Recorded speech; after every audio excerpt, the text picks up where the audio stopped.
अजी चोरी केली करे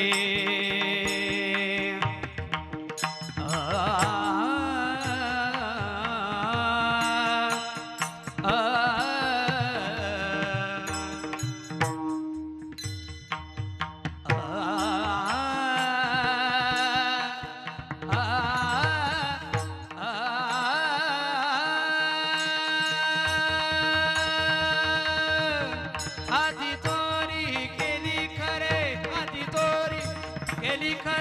आधी तोरी केली खरे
आधी तोरी केली खरे आधी तोरी केली करे आधी तोरी केली करे आधी तोरी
बोला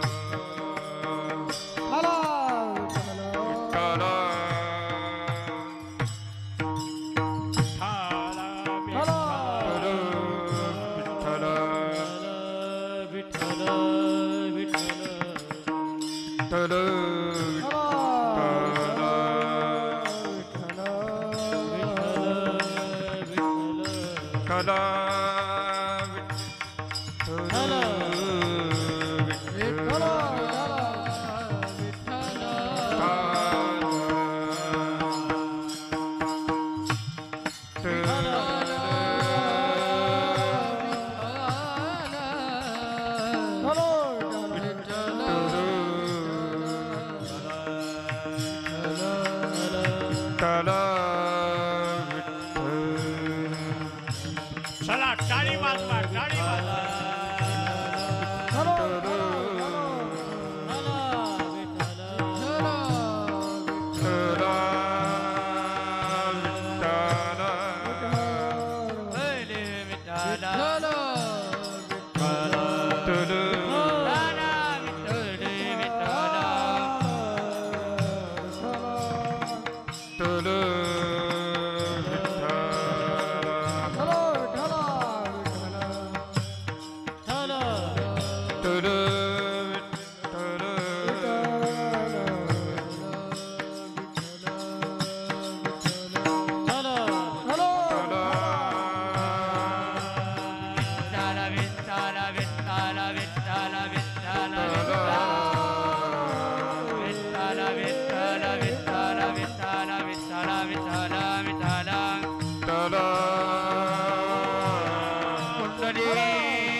सद्गुरु श्यामनाथ महाराज की सद्गुरु श्री राम महाराज सद्गुरु दास महाराज की जय।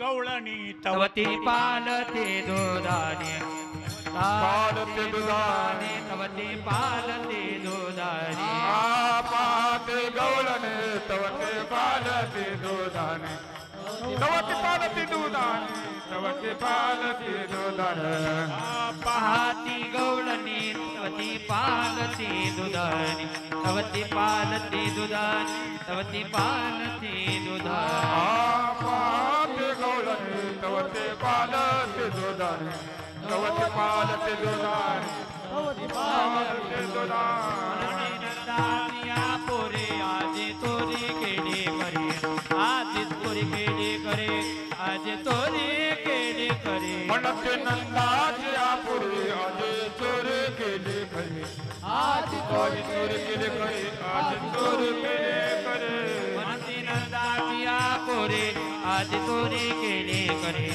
आज तोरी केले करे आज तोरी केले करे म्हणते नंदाची आपुरी आज चोर केले खरे आज चोरी केले करे आज चोर केले करे पहाती गवळणी तवती पालथी दुधाणी म्हणती नंदाची पोरे आजी चोरी केली खरे तया विननाशी नव्हे दुसरिया ऐसी म्हणती नंदाची पोरे आजी चोरी केली खरे सवे तुकया मेला तेने अगुणा आणिला म्हणती नंदाची पोरे आजी चोरी केली खरे विठ्ठला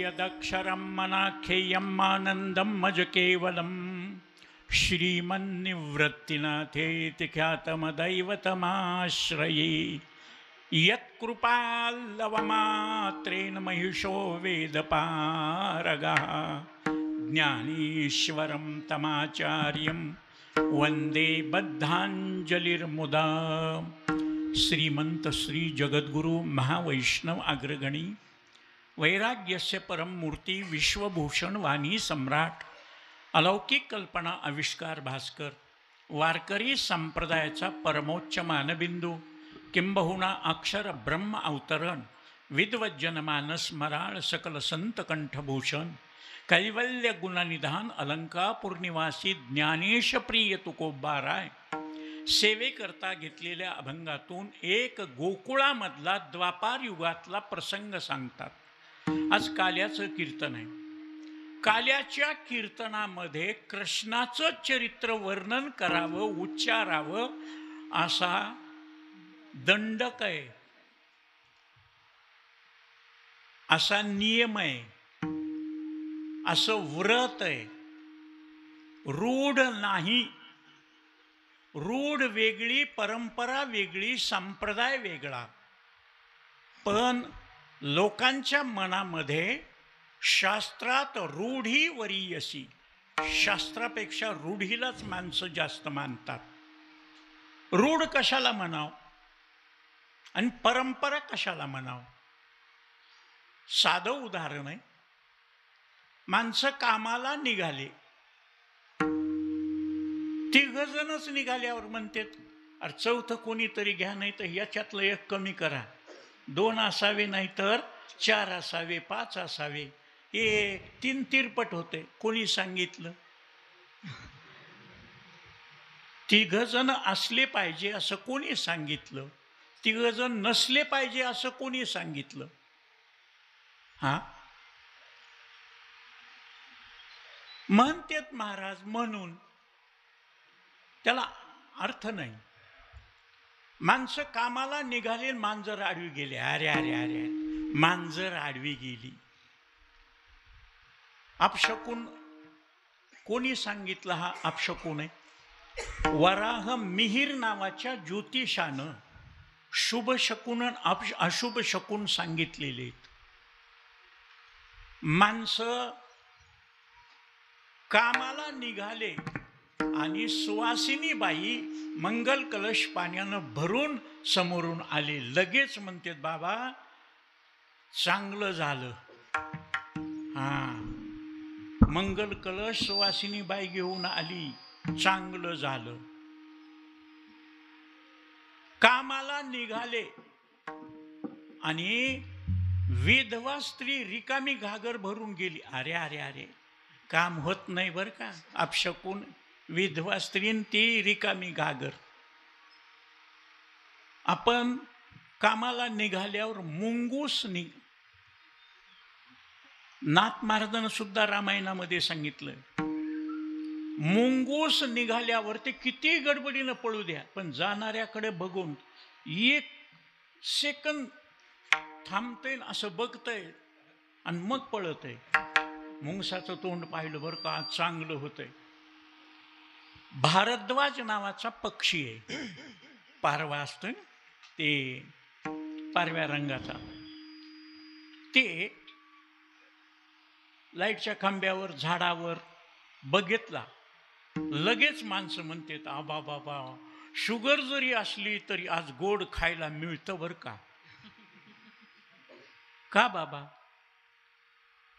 त्याला बघितल्यावर गोड खायला मिळतं. त्या रूढीला एवढं महाराज जबरदस्त महत्व आलं. माऊलीसारखे ज्ञानियांचे राजे त्या रूढीमध्ये वराह मिहीर नावाच्या ज्योतिषानं सांगितलं, सकाळी सकाळी आपल्या दारावर कावळा घरावर ओरडला की कोणीतरी अनाहूत आवडीचा पाहुणा येतो.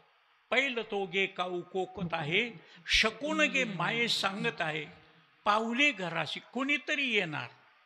हा, गाणं नाही बर का, कुणीतरी येणार ग येणार ग. हा, कधी लक्षात ठेवा, रूढीला बघण्याकरता शास्त्र बघायची गरज नाही, पण परंपरेला बघण्याकरता शास्त्र बघावंच लागतं. किती शास्त्र चालत आलेलं आहे. कितीही श्रीमंताची विधवा बाई, तिला कुंकू लावण्याचा अधिकार नाही. आता विधवाई बाया टिकल्या लावायल्यात. विधवाई पूर्वीच्या काळात स्नान झाल्यानंतर हिंदू ओळखायचा गंधावरून, याचं स्नान झाले, यानं गंध लावलेला आहे. ऊर्ध्व पुंड्रबाळ कंठी शोभिमाळ शास्त्र आहे त्याला. आता काही माणसं थंडीमध्ये आंघोळ करावं वाटत नाही, मोर्चाला निघाले, कुठं आंघोळ करावा, लावले गंध तसेच, बसले जेवायला. वाडा. का बाबा? विधवा स्त्री गंध लावू शकत नाही, कुंकू लावू शकत नाही, आणि तिच्या हातानं गरीबातली गरीब सुवासीन तिच्या हातचं कुंकू लावून घेत नाही. सुवासिनीनं सुवासिनीला कुंकू लावावं, कुमारिकेनं लावलं तरी चालतंय, पण विधवा नाही. तसं अशौच ज्याला म्हणतो, शौच म्हणजे शुचित्व, शुचिरभूत, पवित्र. काही माणसं म्हणतात नलगे आंघोळी नलगे तोंड धुवावे, कसं जमल महाराज? त्याचं कारण आहे महाराज, जे ज्ञान गंगे नहाले पूर्णता जीवन झाले. माऊलीनं भाषा वापरली, ज्ञानरूपी गंगेमध्ये ज्यांनी आंघोळ केली, ज्ञान गोदावरीचे तिरीन स्नान केले पांचाळेश्वरी. पांचाळेश्वर म्हणजे मन. मनानं ज्ञान ग्रहण केल्यावर, ज्ञानानं मन परिपूर्ण झाल्यावर त्याला विधी निषेध नाही, पूजा ध्यान जप त्याशी नाही, त्याला काही करायची गरज नाही.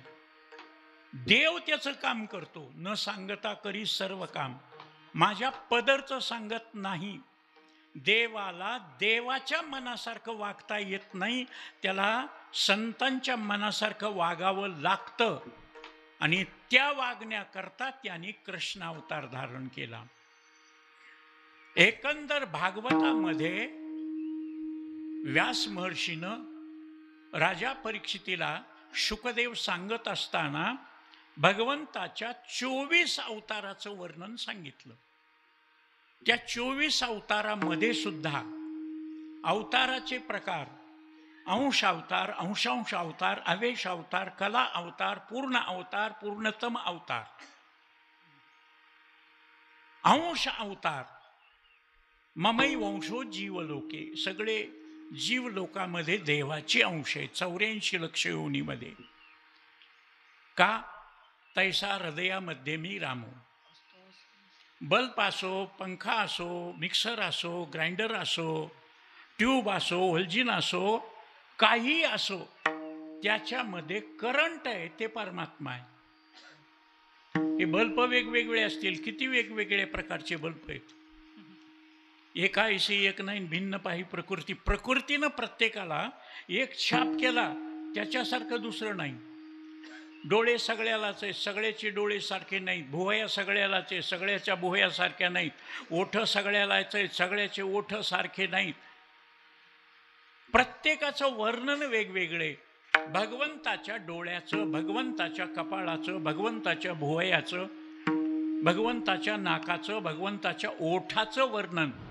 आणि ते अद्वैत वेदांताचे चक्रवर्ती म्हणजे आद्यगुरु शंकराचार्य ते सांगतात, जपा राग बिंबा धरम कंज नेत्रम.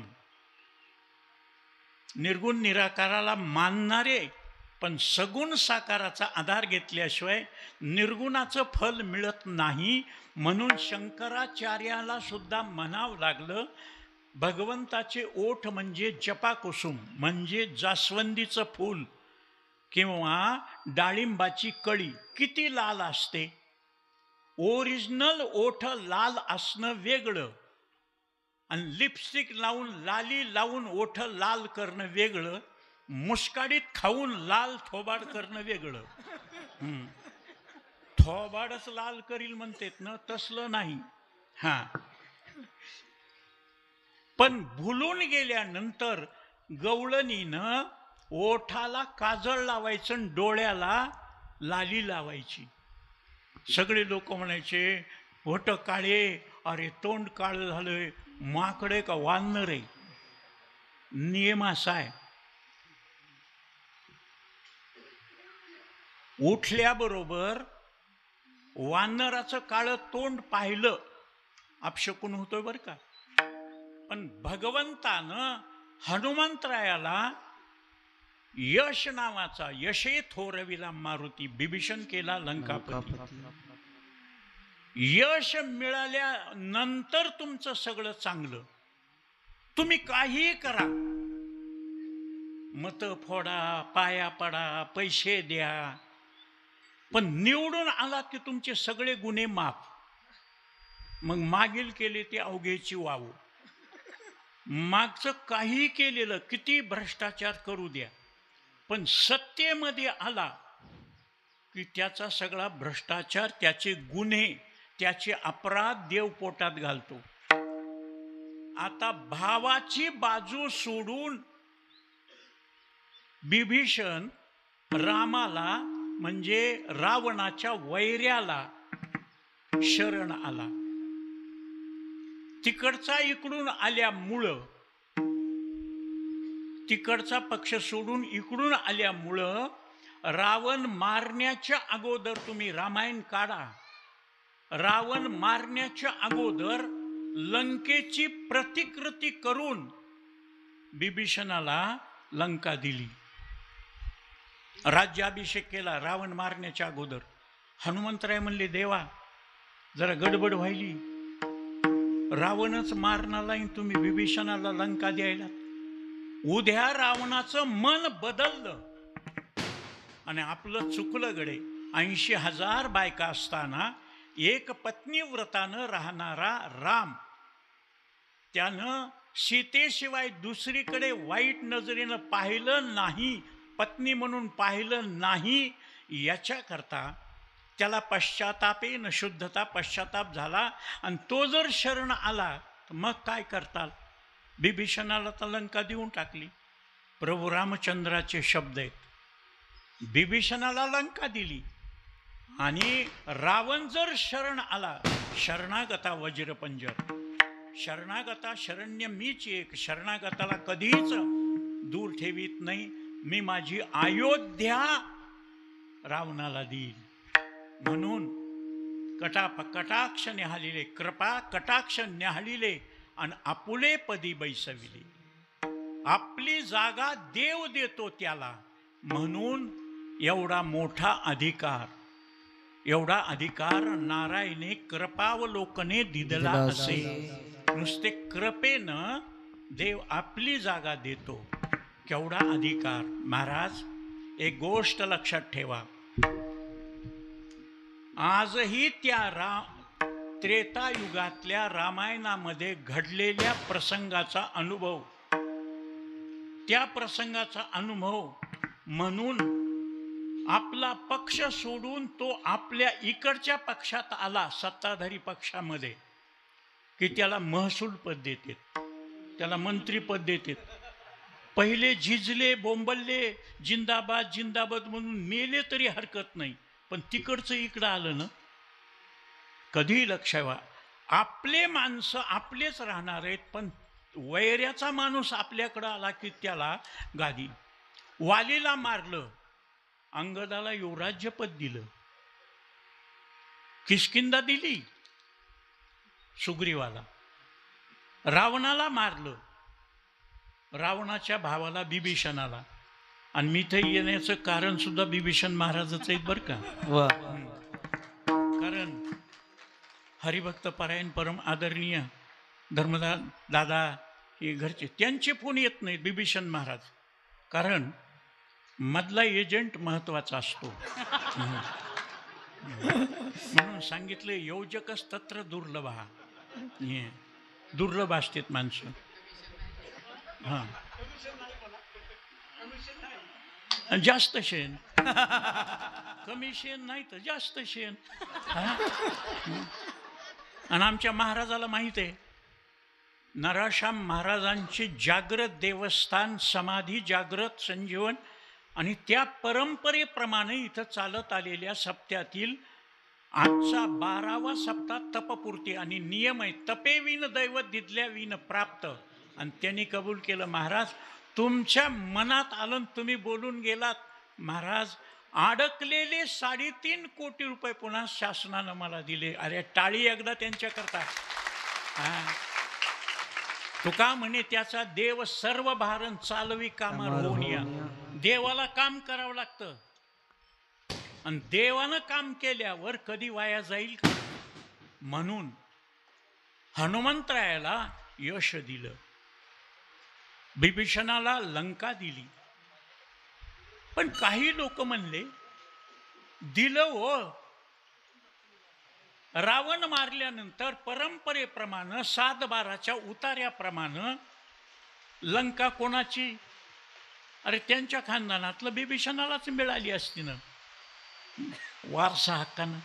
तुझं काय दिलंस सांगतो कवनासी काय दिले. उदाराचा राणा म्हणविसी आपणा, सांगत्वा कवना काय दिले. असे भांडणारे 24 अवतारापर्यंत भांडत गेले. देवानं काही दिलं नाही. घेशी तेव्हा देशी. मुठभर पोहे घेतले, लंका सुदामपुरी सोन्याची नगरी दिली. उष्टे बोर खाल्ले, तिला सदैव वैकुंठ शबरीला नेलं. असा घेतो ना, न घेता आजपर्यंत आम्ही तुझं काम केलं, पोट बांधून काम केलं. राम अवतारामध्ये वनवास तुला काय मागाव. तुझीच पत्रावळी जाग्यावर नाही, तुलाच वनवास लागलेला, तुझी सीता रावणानं नेलेली, तुझ्या मागं वनवास लागलेला. अष्टभोगाच्या त्यागाला वनवास म्हणतात. तू बेजार झाला, तुझी सेवा करण्याकरता माणसं आले नाही. देव दानव मानव यक्षगण गंधर्व किन्नर विद्याधर चारण मुनी ऋषी जपी तपी संन्यासी सगळे रावणाच्या ताब्यात गेलेले. वानरण अस्वलांनी महाराज सहाय्य केलं. म्हणून माऊलीची भाषा आहे, राणीची पाले खाईरा तो नेवानी किजी लंकेश्वरा. लंकेवर स्वारी करण्याकरता रामाला मदत कोणी केली? वानरानं अस्वलानं. बाबा अजून सुद्धा जे तोंडानं राम राम म्हणतात त्यांना नर, खरे नर ते. आणि जे कीर्तनात बसून टाळी वाजून भजन करीत नाहीत ते मी कशाला म्हणू? कशाला म्हणू मी? ते वानराच्या विरोधात कोण होते? राक्षस. देवाच्या विरोधात कोण होते? राक्षस. अस्तिकाच्या विरोधात कोण होते? नास्तिक. नास्तिको वेद निंदका. नास्तिकाला वेद मान्य नाहीत, आणि वेद ज्याला मान्य नाहीत त्याला जगात काळं तोंड. वेद बाह्य लंड बोले तो पाषाण, त्याची काळे तोंड जगामध्ये. संत त्याला किंमत देत नाही, कोणी जरी असला तरी. म्हणून नामे विन जे तोंड, जाणते चर्मकाची कुंड. सांभाराचं कातडं भिजवण्याचं जे असतंय त्याला त्या कुंडासारखं त्याचं तोंड, त्याची जीभ म्हणजे कातडं, कारण देवाचं नाव घेत नाही ना. म्हणून आमच्या संत महात्म्यानं ज्ञानोबारायानं सांगितलंय, गाते श्रोते आणि पाहते चतुर विनोदे दुश्चिते सोहम भावे पूर्ण ज्ञाती या सकळा ते विनवणी करा विठ्ठल स्मरण. कळालं? आता बघा बरं, बिचारे मेलेल्या कातड्यातून आवाज काढून बोटं फोडून घ्यायलेत, रक्त निघायले, टाळकरी पाय सुजलेत, घसे सुजलेत, ओरडू ओरडू. तुम्ही टुळू टुळू बघायलात. लक्ष्म्या पुढचे पिलवंड आहेत का तुम्ही? हा, आपल्याकडे जबाबदारी टाळी वाजवून भजन करायचं, विठ्ठला विठ्ठला.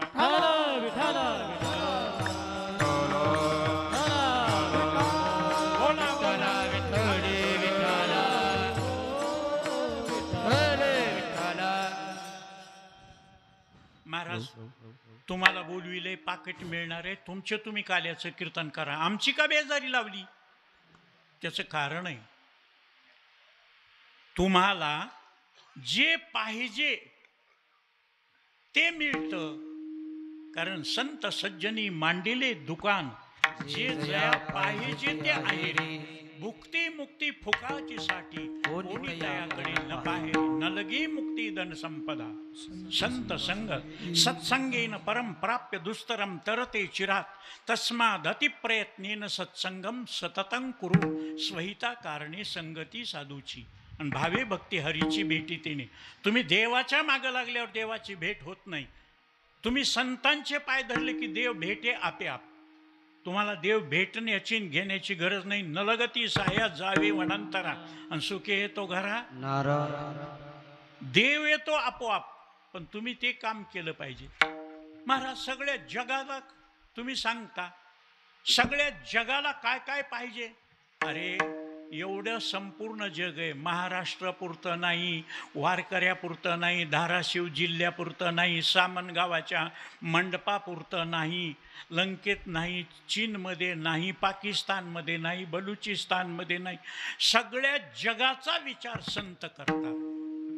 आपल्यापुरता विचार करतो त्याला जनावर म्हणाव, आपल्या माणसापुरता विचार करतो त्याला माणूस म्हणाव, भक्तापुरता विचार करतो त्याला देव म्हणाव, आणि जगाचा विचार करतो त्याला संत म्हणाव. म्हणून जगाच्या कल्याण संतांनी स्वतः करता काही मागितलं नाही, जगा करता मागितलं. आणि सगळ्या जगाला या दोन गोष्टीची गरज आहे. या दोन गोष्टी नको असणाऱ्या माणसानं मला वर हात करून सांगावं, तुम्ही जे म्हणतात महाराज आम्हाला ते नकोय. मी इथं त्याला दोन्ही अंगठ्या लॅकेट खिशातले पैसे देतो. सांगा ना महाराज, पहिली गोष्ट तुम्हाला दुःख नकोय. वर हात करा बरं, कोणाला दुःख पाहिजे? पोटदुखी यावी वाटते, डोकं दुखावं वाटतंय, कॅन्सर व्हावं वाटतंय, पक्षाघात, पाय फरकायला, वारं गेलं, काय काय माणूस महाराज सांगा दर्शन घेऊ द्या. काय झालं? चांगली होती ना, वारं गेलं. कुठून? उजव्या बाजूनं. डावीकडे सरकायचं, इकडून जाऊ द्यायचं वारं, आपल्या हातात नाही. आता म्हणते का? हा, अरे देवाचं दर्शन घ्या म्हणलं तर असं करते. हा, काय पहिलवान नाही का असं करायला? मस्तक हे पायावरी, हा असंच चरण, पण ते असं करते. आणि पुन्हा वारं गेलं म्हणतो पाया पडू द्या. मी असंच पडा नको बाबा, डोकं टेकून पाय. आणि पहिलं का नको म्हणलास? मस्ती होती ना अंगात. ती मस्ती घालवण्याकरता भगवंतानं त्रिविध ताप लावलेत माग. कोणी सुटलं नाही महाराज. आध्यात्मिक, आधिभौतिक आणि आधिदैविक हे त्रिविध ताप, पण ते जातात. म्हणून नकोय ना, दुःख नको वाटतंय ना? हो. नुसतं दुःख नकोय का? नाही, पुन्हा सुख मिळालं पाहिजे. दुःख नाहीसं होऊन सुख मिळालं पाहिजे. दुःख तसंच ठेवून सुख मिळत नाही.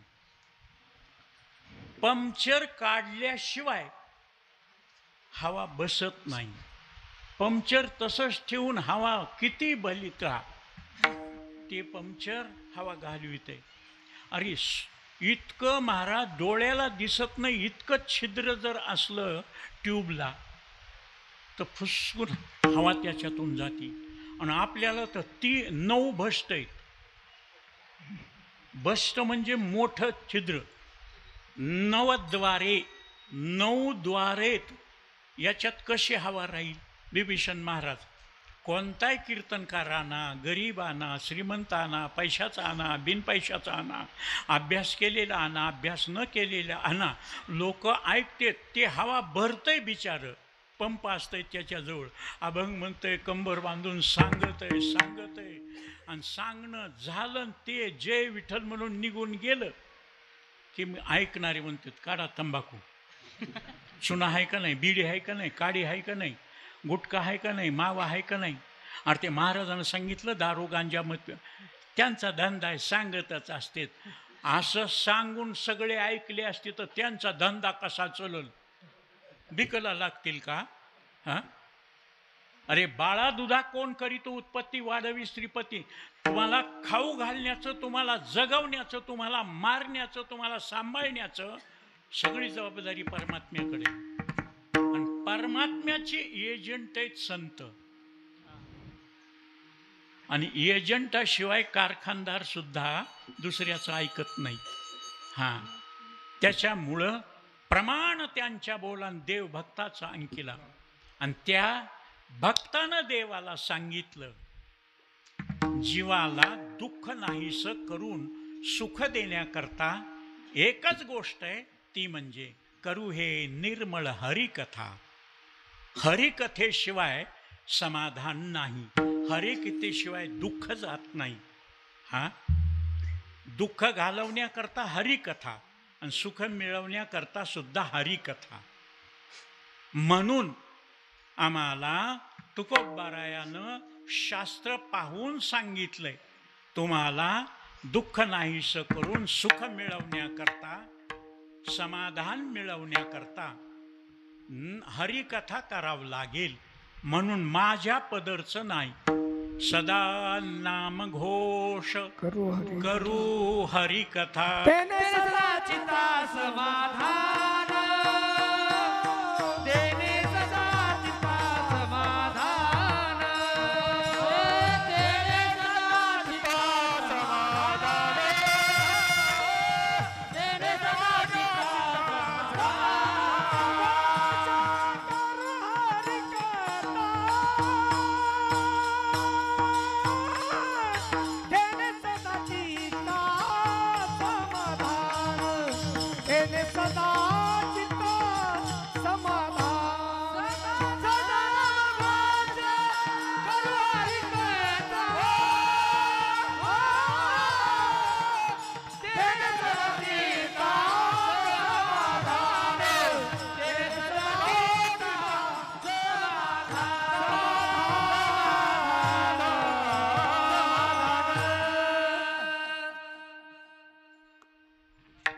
हा विचार न करता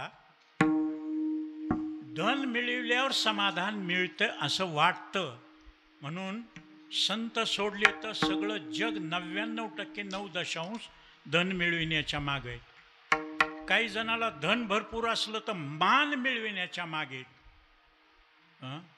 या 2 गोष्टी कोणा अन्न मान धन हे तो प्रारब्ध. मग नशिबातच नसल्यावर कुठून मिळत, नशिबात नसल्यावर कुठून मिळत. मग अशी फेटा बांधून कीर्तनाला येत असताना विठोबा रुक्माई चालू इकडं झालं आणि मी तिकडून निघालो. असे हलक्या वाजू लागले. आम्हाला बिभीषण महाराज म्हणले असं वाजत गाजत कसं वाटतंय. म्हणले एकट्याला, जोडीनं असलं तर बरं. एकट्याला किती दिवस वाजविलं आणि एकट्यालाच हार टाकले तर काय उपयोग आहे. इथून निघाला की बाबू जेवला, पत्तर पालतं फेकून दिलं गावाच्या खालतं. चुकलं. सुख दुःख बघायला कोणी जीवाभावाचं आहे का. म्हणून महाराज दिसायला डावा नाही, कमाईला कमी नाही, ओळखीला कमी नाही, पण अजून माझं लग्न झालं नाही, मला सोयी खाली नाही. म्हणून खोटं वाटेल तुम्हाला, मला आहेर जरी असला तर मी कोणाच्या लग्नाला जात नाही. शुगरच्या माणसाला डॉक्टरनं सांगितलंय शुगर वाढली झटका येऊन मरताल, अजिबात खायचं नाही. मग दुसऱ्यानं खाऊ लागल्यावर बघायचं कशाला? पण दुसऱ्यानं खाऊ लागलं की हे ज्याला खायचं नाही ते कसं करते? त्याला खावं वाटतंय पण मरणाच्या भीतीनं खात नाही. खावं वाटत नाही का? खावं वाटतंय. हा, पण खरंच देव खाऊ देतो का? आले देवाजीच्या मना. एका म्हाताऱ्याला शुगर, घरी श्रीमंती, बासुंदी, गुलाबजामुन, श्रीखंड, पायस असे पदार्थ पक्वान्न केलेले, आणि ते मरायला टेकलं शेवटचा श्वास.